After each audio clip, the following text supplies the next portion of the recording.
Is the government overreach hurting jobs? What do you think? My next guest testifying in front of Congress about the crippling impact of administrative overreach.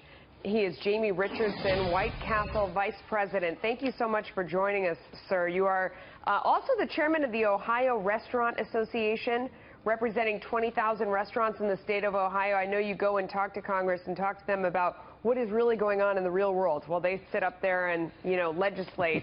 McKinsey put out a report recently saying that the industries most threatened are manufacturing, food service, and retailing. Within food service, 73% of the tasks performed by food workers could be replaced by automation and robots. Does that sound right to you?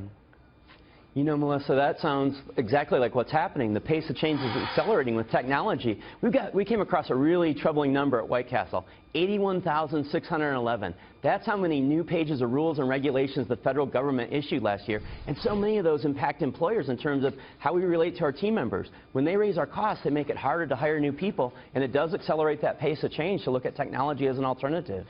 The Council of Economic Advisors put out a report, and I mean, this is a group that's generally overly optimistic. I mean, these are government people that are kind of trying to paint a rosy picture. They said that 83% of the jobs that pay under $20 per hour were likely to be automated and turned over to robots as well. I think that a Bernie Sanders fan would look at that and say, well, then why don't you make minimum wage $21 an hour and then none of them will be turned into robots? What do you think? Well, unfortunately, what we see in the real world is it doesn't always add up like the politicians think. I mean, someone living inside the Beltway who's never worked behind a counter doesn't understand when you run a narrow margin business, you don't get to keep every sales dollar.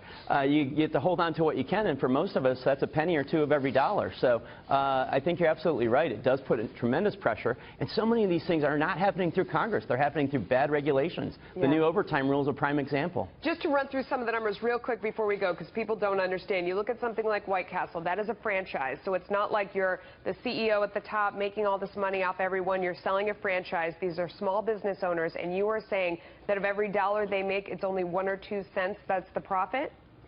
Yeah, well, for us, our business model has been a company-owned store model, and we reinvest so much into our people in terms of the benefits and in terms of what we do for our communities that, yeah, our typical profit margin is 1 to 2 pennies per dollar at the end of the year. So for us, it's about giving back to the people and being there for the long haul. Yeah. Jamie, thank you so much for joining us. We appreciate your time. Crave on.